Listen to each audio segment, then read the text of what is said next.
कल्पनाओं की कहानी जिंदगी के पन्नों पर, क्योंकि मैं कहानी हूँ। आज की हॉरर कहानी है द रेड रिस्टबैंड। मुझे आज भी वो दिन याद है कि एक ओल्ड लेडी जिसे लगभग अधमरी हालत में हॉस्पिटल लाया गया था और खून काफ़ी बह चुका था, और मैंने पहले वो केस लेने से मना कर दिया था क्योंकि मुझे उस लेडी के घर वालों ने धमकी दी थी, क्योंकि मुझे पता था कि मैं उस लेडी को कुछ भी करके कभी नहीं बचा पाऊंगा। लेकिन कहते हैं ना, ज़मीर के आगे किसकी चली है। फिर एक डॉक्टर का काम है लोगों को बचाना, बाकी भगवान के हाथ में है। तो मैंने उस लेडी को ऑपरेशन थिएटर में ले जाने का इशारा किया और सिस्टर को ऑपरेशन की तैयारी करने को कहा। लगभग सारी तैयारी हो चुकी थी, और जैसे ही मैंने ऑपरेशन थिएटर में सर्जरी नाइफ हाथ में लिया, पता नहीं कैसे वो मेरे हाथ से नीचे गिर गया और मैं नीचे झुका उसे उठाने को। तो मैंने देखा कि वही ओल्ड लेडी जिसका मैं ऑपरेशन करने जा रहा हूँ, वो उसी टेबल के नीचे लेटी है। और मैंने चीख कर बोला कि इनको यहाँ किससे लेटाया। तभी सिस्टर ने कहा, आपने ही तो कहा था कि इनको ऑपरेशन टेबल पर लेटा और आप ऑपरेशन की तैयारी करो, तभी तो हम इस लेडी को यहाँ लेकर आए हैं। डॉक्टर उस लेडी को वापस ऑपरेशन टेबल पर देखकर चौंक जाता है और फिर एक बार दोबारा उस टेबल के नीचे देखता है तो वहाँ कोई नहीं होता, और थोड़ी देर के बाद बोलता है, हाँ मैंने ही कहा था, ओके चलो लेट्स स्टार्ट। तभी सिस्टर बोलती है कि डॉक्टर आप ठीक तो है ना।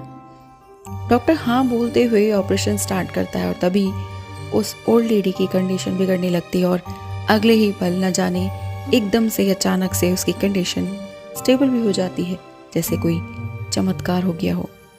अब डॉक्टर इतना स्ट्रेस्ड हो जाता है कि बस जैसे तैसे वो उस लेडी को बचाना चाहता है, और ऑपरेशन करके वो वहाँ से निकलता है और सीधे लिफ्ट लेता है ग्राउंड फ्लोर के लिए।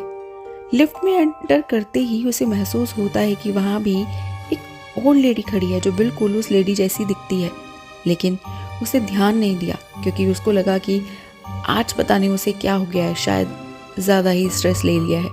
उसे तभी हर जगह उसे वही लेडी दिख रही थी।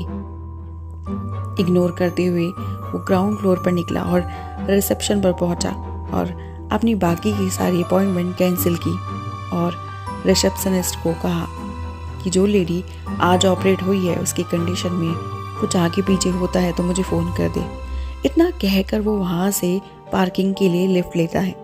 अब लिफ्ट में वही लेडी मुझे फिर दिखाई दी, लेकिन मैंने सोचा कि नहीं, ये मेरा वहम, और मैं चुपचाप खड़ा रहा। जैसे ही मैं अपनी पार्किंग में जाने लगा तो एक काफ़ी यंग लेडी मेरे पास आई कि मुझे मानो ऐसे लग रही थी जैसे वही ओल्ड लेडी अपनी जवानी में रही होगी, लेकिन मैं इग्नोर करता हुआ बस अपनी गाड़ी में बैठने ही जा रहा था कि तभी उसने मुझे हाथ हिलाते हुए रुकने का इशारा किया। लेकिन जब वो मुझे हाथ दिखाकर इशारा कर रही थी तभी उसके हाथ में मुझे एक रेड कलर का बैंड दिखा, जो मुझे लगा कि शायद मैंने कहीं उसको देखा है, क्योंकि लेकिन क्या मैं कुछ समझ नहीं पा रहा था, क्योंकि आज के दिन मेरे साथ इतना कुछ हो गया था कि मुझे सब अजीब लग रहा था। तभी वो लेडी मेरे पास आई और उसने मुझे रोकते हुए कहा कि वो लिफ्ट में आपके साथ जो लेडी है, आप उन्हें वहीं क्यों छोड़कर जा रहे हैं? आपने देखा नहीं उनको कितनी चोट लगी हुई है? और फिर मैंने उस लेडी का हाथ बहुत नज़दीक से देखा तो मुझे याद आया कि ये रेड बैंड तो मरे हुए लोगों को पहनाते हैं। और जब उसने उस लेडी को लिफ्ट में उस ओल्ड लेडी की तरफ इशारा किया तो वही रेड बैंड उसके भी हाथ में था। उतनी ही देर में मुझे रिसेप्शन से कॉल आ गया, और जो बात उसने मुझे कही उसे सुनकर मेरी आत्मा अंदर तक कांप गई। उसने मुझसे कहा, डॉक्टर, जिस ओल्ड लेडी की बात आप कर रहे थे वो तो ऑपरेशन से पहले ही मर चुकी थी, तो आपने किसका ऑपरेशन किया है? और जैसे ही मैंने कॉल फिनिश की तो मैंने देखा ना तो वो यंग लेडी और ना ही वो ओल्ड लेडी जिससे मैंने ऑपरेट किया था वहाँ थी। मैंने अपनी कार से बाहर आके देखा तो मेरी कार का पूरा बोनेट खून से सना हुआ था। तो फिर मैंने ऑपरेशन किसका किया था?